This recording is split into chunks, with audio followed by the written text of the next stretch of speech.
რიჟავ-მოსავლეთში სიტუაცია კვლავ კონტროლიდან გამოდის და მიუხედავად ცეცხლის შეწყვეტის შეთანხმებისა, აშშ და ირანი კვლავ ცვლიან დარტყმებს.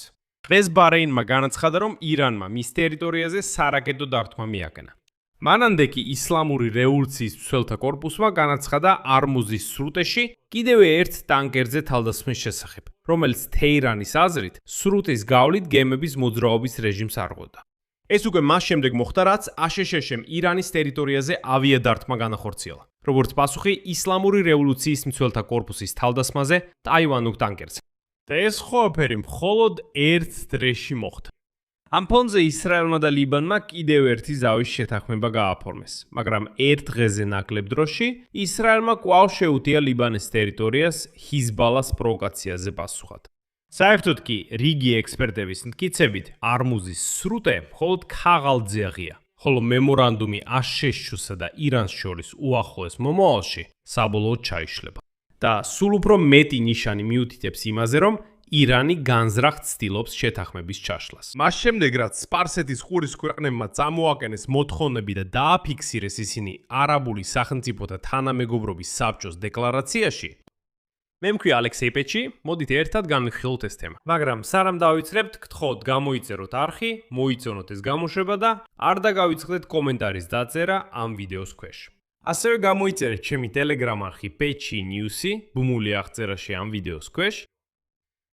მოკლედ, როგორც კი აშშ-ის სახელმწიფო მდივანი მარკო რუბიო დატოვა ახლო აღმოსავლეთის რეგიონი, ირანი მაშინვე აფეთქდა და დაიწყო ახალი დაბომბვები რეგიონში. დღეს 27 ივნისს ირანმა ბაჰრეინში დრონებით იერიში მიიტანა, ხოლო შაბათს ჰორმუზის სრუტეში ცალკე თავდასხმის ობიექტი გახდა გემი. სავარაუდოდ ეს იყო თეირანის პასუხი შეერთებული შტატების ღამის ავიაიერიშებს. და ეს ტერაქტები სპარსეთის ყურეში აჩვენებს იმ საფრთხეს, რომ ირანთან ომი კვლავ კონტროლიდან გამოვა. მაშინაც კი როცა ირანმა და შეერთებულმა შტატებმა მიაღწიეს შუალედურ შეთანხმებას, საბოლოო შეთანხმების მისაღწევად მოლაპარაკებებს აწარმოებდნენ კონფლიქტის დასარეგულირებლად. პასუხად ირანული უპილოტო აპარატის თავდასხმაზე, საკონტეინერო გემზე, რომელიც ხუთშაბათს ცდილობდა სრუტის დატოვებას, შეერთებულმა შტატებმა ღამით საჰაერო დარტყმები განახორციელა. გააგრძელა თავდასხმების სერია, რამაც ომის მყიფე ზავი დაარღვია. ამასობაში შეერთებული შტატების სამხედრო საზღვაო ძალების ხელმძღვანელობით მოქმედმა მრავალეროვნულმა საზღვაო ორგანიზაციამ შაბათს განაცხადა, რომ ომანის მახლობლად ჰორმუზის სრუტეში მარშრუტს გააფართოებს, რათა როგორც შემომავალი, ასევე გამავალი გემების მოძრაობა უზრუნველყოს. ეს სავარაუდოდ ახალ დაძაბულობის კერას შექმნის ურთიერთობებში თეირანთან, რომელიც სრუტეს მთავარ ბერკეტად მიიჩნევს მიმდინარე მოლაპარაკებებში ამერიკელებთან ერთად. აქვე აღნიშნავ, რომ ბაჰრეინი ირანის ერთ-ერთი ყველაზე მკაცრი კრიტიკოსია და აშშ-ს სამხედრო საზღვაო ძალების მეხუთე ფლოტის ბაზაა. ახლახანი გაიმართა შეხვედრა სპარსეთის ყურის ქვეყნების თანამშრომლობის საბჭოს, საგარეო საქმეთა მინისტრებსა და აშშ-ს სახელმწიფო მდივან მარკო რუბიოს შორის, რომელიც დასრულდა მოწოდებით შეწყდეს ირანის თავდასხმები და სრულად გაიხსნას ჰორმუზის სრუტე. და სწორედ სპარსეთის ყურის ქვეყნების ეს მოთხოვნები გახდა მთავარი კატალიზატორი იმისა, რომ ირანი კვლავ გადავიდა თავდასხმაზე. მაგრამ ამაზე ცოტა მოგვიანებით ვისაუბრებთ. ბაჰრეინის საგარეო საქმეთა სამინისტროს დღევანდელ განცხადებაში ნათქვამია, რომ ირანული უპილოტო აპარატების რიგმა ქვეყანაზე დარტყმა მიაყენა. განცხადებაში თავდასხმა მოხსენიებულია, ციტატა: მოქალაქეების და მაცხოვრებლების უსაფრთხოების აშკარა საფრთხეთ. შეტყობინება მიზეზებზე და მიყენებულ ზიანზე ჯერჯერობით არ გავრცელებულა. შაბათს ირანული შეიარაღებული დაჯგუფება რევოლუციური გვარდია გამოაქვეყნა განცხადება, რომელიც სახელმწიფო საინფორმაციო სააგენტო ირნამ გაავრცელა. სადაც ნათქვამი იყო, რომ ქსირმა დაარტყა რამდენიმე ობიექტს, ციტატა: აშშ-ის ტერორისტული არმიის რეგიონში. განცხადებაში არ იყო მითითებული კონკრეტულად რომელი რაიონები დაიბომბა, მაგრამ აშკარაა, რომ ეს ბაჰრეინი იყო. აშშ-ის შეიარაღებული ძალების ცენტრალურმა სარდლობამ განაცხადა, რომ ღამის დარტყმების დროს სამხედროებმა დაარტყეს ირანის სარაკეტო და უპილოტო კომპლექსებს, ასევე სანაპირო რადიოლოკაციურ სადგურებს. აშშ-ის ვიცე-პრეზიდენტმა ჯეი-დი ვენსმა, რომელიც ირანთან მოლაპარაკებებს ხელმძღვანელობდა, პარასქევს საღამოს სოციალურ ქსელებში განაცხადა, რომ ირანმა, როგორც მან აღნიშნა, უნდა აეღოს ტელეფონი. თუ ცეცხლის შეწყვეტის შეთანხმებაზე უთანხმოება წარმოიშვება, ძალადობაზე საპასუხო დარტყმა განხორციელდება. ეს იყო მინიშნება იმაზე, რომ თუ რაიმე პრობლემა გაქვთ, უბრალოდ დაგვირეკეთ, დაგველაპარაკეთ და ჩვენ ამას მშვიდობიანად მოვაგვარებთ ურთიერთ დარტყმების გარეშე. აშშ და ირანი მოლაპარაკებებს აწარმოებენ შეთანხმების პირობებზე. მათ შორის ისეთ საკითხებს, როგორიცაა გემების შეუფერხებელი გადაადგილება ჰორმუზის სრუტეში, რომელიც სასიცოცხლოდიშოვანია მსოფლიო ნავთობისა და ბუნებრივი გაზის მიწოდებისთვის, ასევე ირანის მაღალგამდიდრებული ურანის მარაგების მომავალი. დროებით შეთანხმების მიხედვით აშშ-სა და ირანს დეტალების შეთანხმებისთვის 60 დღე აქვთ. ამავე დროს ბრიტანეთის საზღვაო სავაჭრო ოპერაციების ცენტრმა განაცხადა, რომ შაბათს სრუტეში კიდევ ერთ ტანკერს თავს დაესხნენ. ეკიპაჟი უნებელი დარჩა. მალევე ამ განცხადების შემდეგ გაერთიანებულმა საზღვაო საინფორმაციო ცენტრმა, რომელიც აშშ საზღვაო ძალების მართვის ქვეშაა, განაცხადა, რომ ომანის სანაპიროსთან მარშრუტი ფართოვდება იმისათვის, რომ გემების შესვლა და გასვლა უზრუნველყოფილი იყოს. ამბობენ, რომ სრუტის ამ ნაწილში გემებს ამ შშ სამხედროები აცილებენ, ამიტომ იქ უსაფრთხოა. წინასწარ გეტყვით, სინამდვილეში იქ სულაც არ არის უსაფრთხო. თუმცა ირანი დაჟინებით მოითხოვს, რომ გემებმა მის ბრძანებებს დაემორჩილონ და აფრთხილებს, რომ სრუტეში ტრანზიტისთვის გადასახადის ამოღებას დაიწყებს. თუმცა ბოლო დღეებში სულ უფრო ხშირად ფიქსირდა მცირდება მსელობები, რომ გემებმა როგორმე დატოვონ სპარსეთის ყურე. დაი იბრაჰიმ აზიზი, ეს არის ირანის პარლამენტის ეროვნული უსაფრთხოების კომისიის ხელმძღვანელი. პარასკევს განაცხადა, ჰორმუზის სრუტე ირანის კონტროლქვეშაა. ამიტომ პატივი ეცით წესებს. ეს იყო მინიშნება იმაზე, რომ თუ არ დაიცავთ წესებს, ჩვენ დაგესხმებით თავს. აშშ-მა და სპარსეთის ყურის არაბულმა ქვეყნებმა ირანის მოთხოვნები უარყვეს და ზოგადად სრუტე საერთაშორისო წყლის გზად ითვლება, მიუხედავად იმისა, რომ ის ირანისა და ომანის ტერიტორიულ წყლებში მდებარეობს.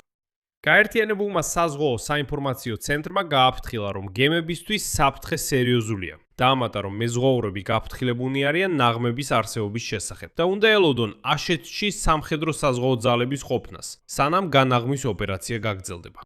ამავე დროს გაეროს საერთაშორისო საზღვაო ორგანიზაციამ პარასკევს შეაჩერა გემების ევაკუაციის ახალი მცდელობა და განაცხადა, რომ ის აღარ განახლდება, სანამ არ იქნება მიღებული გარანტიები, რომ სხვა გემებს არ დაესხმებიან თავს.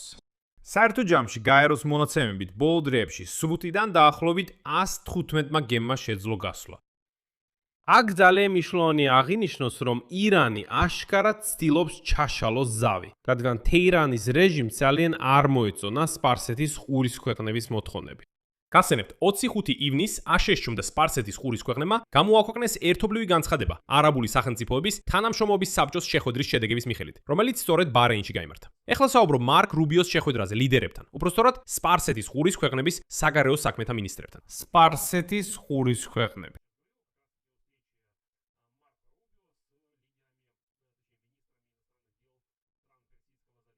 დაუნიშნავ, რომ სწორედ ამის შემდეგ, განცხადების გამოქვეყნების შემდეგ, ამ შეხვედრის შემდეგ, ირანმა დაიწყო გემებზე თავდასხმები სრუტეში.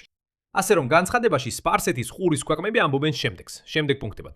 მინისტრებმა ხაზგასმით აღნიშნეს ირანთან მოლაპარაკებებში ერთობის შენარჩუნების აუცილებლობა საერთო მიზნის მისაღწევად. არ დაუშვან ირანის მიერ ბირთვული იარაღის შექმნა ან მიღება.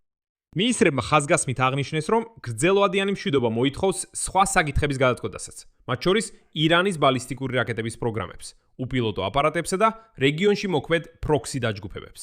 აი ეს არის ის პუნქტი, რომელიც არ არის აშშ-სა და ირანს შორის ურთიერთგაგების მემორანდუმში, რომელსაც ხელი მოაწერა დონალდ ტრამპმა.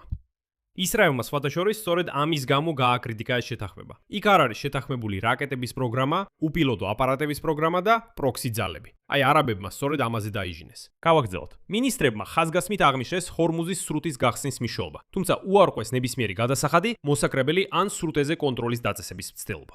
მინისტრებმა ხაზგასმით აღნიშნეს, რომ ირანთან ნებისმიერი სავაჭრო და საინვესტიციო ურთიერთობა პირობითია და შეიძლება გაუქმდეს. ისინი დამოკიდებულია იმაზე, თუ რამდენად დაიცავს ირანი მემორანდუმისა და საბოლოო შეთანხმების პირობებს. ასევე შეწყვეტს მის დესტაბილიზაციურ საქმიანობას და შექმნის იმ პირობებს, რომლებიც აუცილებელია ეკონომიკური თანამშრომლობისთვის. მინისტრებმა შეთანხმდნენ, რომ გააგრძელებენ თანამშრომლობა სირიის მთავრობასთან და დაეხმარებიან მას ძირითადი ამოცანების გადაწყვეტაში, როგორიცაა ტერორიზმთან ბრძოლა, საბაზისო სერვისების აღდგენა, საინვესტიციო კლიმატის გაუმჯობესება და პირობების შექმნა ლტოლვილებისა და იძულებით გადაადგილებული პირების ნებაყოფლობითი დაბრუნებისთვის. აქ სირია უბრალოდ ასე არ არის ნახსენები. ძალიან მოკლედ აღნიშნავ, რომ ახლა ამერიკელები და არაბები სურთ სირიას რაღაც გადააბარა. საუბარია ჰიზბოლას საკითხის გადაწყვეტაზე ლიბანში. ანუ რომ სირიელებმა იბრძოლონ ჰიზბოლას წინააღმდეგ და ფაქტობრივად იქიდან გააძევონ, ხოლო ამის შემდეგ ისრაელი დატოვებს ლიბანს. მინისტრებმა დაადასტურეს თავიანთი სრული ერთგულება ლიბანის სუვერენიტეტის, უსაფრთხოების, სტაბილურობისა და ტერიტორიული მთლიანობის მიმართ. ამ კონტექსტში მათ მიესალმნენ ისრაელსა და ლიბანს შორის აშშ-ის შუა მავლობით მიმდინარე ორმხრივ მოლაპარაკებებს, რომლებიც მიზნად ისახავს გრძელვადიანი მშვიდობისა და შეთანხმების პირობების შექმნას. უსაფრთხოების საკითხებზე ორ ქვეყანას შორის. ასევე მინისტრებმა მოუწოდეს ლიბანში ყველა პროქსი ჯგუფის სრულ განიარაღებას და ლიბანის სახელმწიფოს ძალის გამოყენების მონოპოლიის აღდგენას.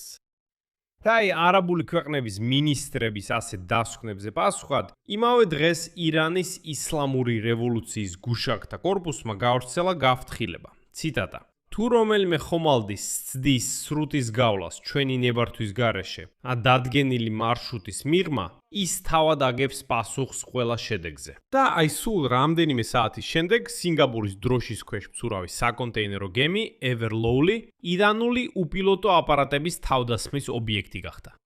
ეს თავდასხმა, რომელიც პირველი იყო შეთანხმების ხელმოწერის შემდეგ, აშშ-ის პრეზიდენტმა დონალდ ტრამპმა პარასკევს უწოდა ჩვენს ცეცხლის შეწყვეტის შეთანხმებაზე სულელური დარღვა. ამაზე პასუხად ამერიკელმა სამხედროებმა პარასკევს დარტყმები მიაყენეს ირანულ სამხედრო ობიექტებს რამუზის სრუტის რაიონში. როგორც უკვე მიხვდით, ამაზე პასუხად ირანის ისლამური რევოლუციის გუშაგთა კორპუსმა განაცხადა, რომ პარასკევის დარტყმებზე პასუხად მან დარტყმები მიაყენა ამერიკელი სამხედროების პოზიციებს ბაჰრეინში. ასე რომ ყველაფერი თავის ადგილზე დადგა. აქ შეგახსენებთ, რომ ცეცხლის შეწყვეტის შეთანხმება ითანხმება ითვალისწინებს, რომ ირანი, ციტატა, ყველა ძალისხმევას მიმართავს იმისთვის, რომ უზრუნველყოს სავაჭრო გემების უსაფრთხო გავლა რამუზის სრუტეში, სადაც გადის მსოფლიოს ნავთობისა და თხევადი ბუნებრივი გაზის მეხუთედი. და სწორედ შეუფერხებელი ტრანზიტის უზრუნველყოფა იყო ირანის მთავარი დათმობა. მაგრამ აქ ძალიან მნიშვნელოვანია ის, თუ ვინ და როგორ კითხულობს ამ სიტყვებს. ირანის ინტერპრეტაციით სრუტის მუშაობის განახლება არ ნიშნავს მასზე კონტროლის უარყოფას. გაურკვევლად ჩამოყალიბებულ შეთანხმების პუნქტში ნათქვამია, რომ ირანი და ომანი ითამაშრომლებენ წყლის გზის მომავალი მართვის განსაზღვრის საკითხში, რაც ფაქტობრივად თეირანს მისცემს ფორმალურ როლს მის მართვაში. ანუ ეხლა ირანს შეუძლია მიუთითოს შეთანხმების პუნქტზე, რომელსაც ხელი მოაწერა დონალდ ტრამპმა და რომელიც ამბობს, რომ ირანს მართლაც აქვს უფლება მომავალში დააწესოს კონტროლი ამ ტერიტორიაზე. მაშინ როცა მოლაპარაკებები აშშ-თან გრძელდება, ხუთშაბათს განხორციელებული დარტყმა არის სიგნალი იმისა, რომ ირანი გეგმავს ჰორმუზის სრუტეზე თავისი პირობების დაწესებას. განსაზღვრავს, სად და როდის შეუძლიათ გემებს გავლა. ისლამური რევოლუციის გუშაგთა კორპუსმა თეირანის მიერ დაუმტკიცებელი მარშრუტები მიუღებლად სრულიად სახიფათო და აკრძალულად გამოაცხადა. ამასობაში სანამ დონალდ ტრამპი ამტკიცებს, რომ ყველაფერი მოაგვარა და ირანი არასდროს გააკონტროლებს არმუზის სრუტეს, ახლა ჩექნიუმმა ირანის სრუტის საქმეთა სამართლომ სპარსეთის ყურეში წესები გამოსცა. ომანი გემებისგან ითხოვს ავტორიზაციის ფორმის შევსებას ელექტრონული პოსტით უსაფრთხო გავლის გარანტიის სანაცვლოდ, რაც ასევე მოიცავს დაზღვევას.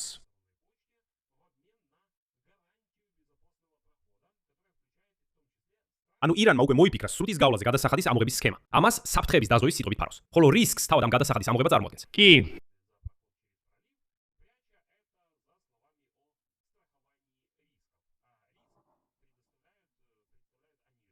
ანუ ფაქტობრივად ეს არის დაზღვევა საკუთარი თავისგან.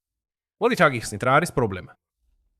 ვიწრო საზღვაო დერეფანში, რომელსაც ჰორმუზის სრუტე ეწოდება, გემებისთვის სამი განსხვავებული მარშრუტი ჩამოყალიბდა. და სხვადასხვა უწყებები ერთმანეთს ეჯიბრებიან ათეულობით გემის ამ სამი დერეფნის გავლით ტრანზიტის ორგანიზებაში. 1. სამფრედის მარშრუტი. ომანის სანაპიროსთან მდებარე წყლებზე გადის. ეს არის ერთი მარშრუტი. მეორე მარშრუტი, რომელიც ომამდე ყოველთვის გამოიყენებოდა ზუსტად სრუტის შუაგულში, საერთაშორისო წყლებში გადის. მესამე მარშრუტი კი უფრო ჩრდილოეთით მდებარეობს და ის მთლიანად ირანის კონტროლის ქვეშ აქვეშა. ეს რთულ არჩევანს უყენებს გემების ოპერატორებს, რომელი მარშრუტი აერჩიონ ამ სამიდან. თუ შუა მარშრუტს აერჩევენ, ანუ ზუსტად შუაში, სრუტის ან ომანსთან უფრო ახლოს, მაშინ შესაძლებელია და ალბათ ირანის თავდასხმას წააწყდებით. მიუხედავად იმისა, რომ ამერიკელები ამტკიცებენ, რომ ისინი გარანტიას იძლევიან ომანის სანაპიროს გასწვრივ უსაფრთხო გადაადგილებაზე, რეალურად კი ჩვენ ხუთშაბათს სწორედ ამ კორიდორში გემზე თავდასხმა ვიხილეთ. აი შესაბამისად ეს აჩვენებს, რომ სამწუხაროდ იქ ბოლომდე უსაფრთხო არ არის. მიუხედავად იმისა, რომ არ არსებობს სიცხადე იმასთან დაკავშირებით, რომელი მარშრუტი აირჩიონ, ეს ართულებს ძალისხმევას, რომ წყალძებით ვაჭრობა დაბრუნდეს ომამდელ დონეზე. საზღვაო კომპანიები აცხადებენ, რომ ირანისა და აშშ-ის ლიდერების მიერ მიღწეული შეთანხმებები სამწუხაროდ პრაქტიკაში ზღვაზე არ აისახება. არ მუშაობს. ეს არის ყველაფერი, რაზეც შეთანხმდნენ. და აი რაზეც დუმს დონალდ ტრამპი. თუ გემები ირჩევენ არა ირანულ მარშრუტებს, ანუ შუაში ან ომანსთან ახლოს, ისინი პირდაპირ თავდასხმის რისკის ქვეშ არიან. თუ ისინი ასრულებენ ირანის ისლამური რევოლუციის გუშაქთა კორპუსის მოთხოვნებს და იყენებენ ირანულ მარშრუტს, მაშინ ეშინიათ დასავლური სანქციების რისკის, თუ შეთანხმება ჩაიშლება. თუ ირანსა და აშშ-ს შორის შეთანხმება ჩაიშლება, მაშინ გემების მფლობელები, რომლებიც ირანის სანაპიროსთან გადიოდნენ და შესაბამისად თეირანის წესებს ემორჩილებოდნენ, პირდაპირ აშშ-ს სანქციების ქვეშ მოხვდებიან იმის გამო, რომ ირანელებთან თანამშრომლობდნენ. გამოდის, რომ ძევლებად სწორედ გადამზიდავები აღმოჩნდნენ. ირანმა თავდაპირველად, როგორც გახსოვთ, მოითხოვა გადასახადი გემების გასავლელად, მაგრამ შემდეგ განაცხადა, რომ დაუყოვნებლივ არ დააწესებდა ტარიფებს. ამის ნაცვლად ის გეგმავს საზღვაო მომსახურების საფასურის ამოღებას, ახალი ეკოლოგიური მოსაკრებლის დაწესებას გემებისთვის, ასევე საკუთარი დაზღვევის გამოყენებას ავალდებულებს. ეს გაუგებრობა გამოიწვია აშშ-ის არაბულ მოკავშირეებში, რომლებიც ნავთობს ექსპორტირებენ სრუტის გავლით. ანუ, რას მიაღწია ტრამპმა? ფაქტობრივად, ირანელები ირებენ საფასურს გემების გასავლელად. უბრალოდ ამას სხვანაირად უწოდებენ. ეს არის გადასახადი, ეკოლოგიური გადასახადი. გადახდა გაუგებარი საზღვაო მომსახურებისთვის, დაზღვევა და ასე შემდეგ. საერთოდ როგორც გინდათ ისე დაარქვით, მაგრამ ფაქტობრივად ეს არის ფულის აღება გემის გასავლელად. შედეგად, ხუთშაბათს გემ Everlowly-ზე თავდასხმის შემდეგ, გაეროს საერთაშორისო საზღვაო ორგანიზაციამ სრულად შეაჩერა კოორდინირებული ჰუმანიტარული ევაკუაცია, რომლის ფარგლებშიც 500-ზე მეტი კომერციული გემი და 11,000-ზე მეტი მეზღვაური აღმოჩნდა გაჭედილი სპარსეთის ყურეში. ხო, ისინი უნდა გამოიყვანონ რეგიონიდან, მაგრამ ჯერჯერობით იქიდან გამოყვანა შეუძლებელია. ამასთან ერთად არსებობს უზარმაზარი პრობლემები ისრაელსა და ლიბანს შორის მშვიდობის საკითხშიც. ზუსტად პარასკევს ისრაელმა და ლიბანმა ხელი მოაწერეს ჩარჩო შეთანხმებას 4-დღიანი მოლაპარაკებების შემდეგ ვაშინგტონში, რომლებიც ტრამპის ადმინისტრაციის შუამავლობით მიმდინარეობდა. მაგრამ პრობლემა იმაშია, რომ ეს კიდევ ერთი მშვიდობის შეთანხმებაა ისრაელსა და ლიბანს შორის. მაგრამ ისრაელი არასოდეს ომობდა ლიბანის ხელისუფლებასთან. ის ყოველთვის იბრძვის ჰეზბოლას მებრძოლებთან, რომლებიც მოლაპარაკებების მაგიდასთან არ ისხდნენ და შესაბამისად არც ერთ დოკუმენტს ხელი არ მოუწერიათ. და აი არც კი გასულა ერთი დღე, რომ ისრაელმა და ჰეზბოლამ ისევ გაცვალეს დარტყმები. აქცეპტილებს დავშვამ, თქვენი აზრი და დასკვნები დაწერეთ კომენტარებში ამ გამოშვების ქვეშ. გამოიწერეთ არხი, დააცკაპუნეთ ზარზე და არ დაგავიწყდეთ ლაიქის დაჭერა, თუ გსურთ ისრაელის მუშაობის მხარდაჭერა. ამის გაკეთება შეგიძლიათ ნებისმიერი შემოწირულობით, ბმულებზე და რეკვიზიტებზე, რომლებიც მითითებულია ამ ვიდეოს აღწერაში. ამით დასრულდა. იზუნეთ საკუთარ თავზე, ყველას მშვიდობა.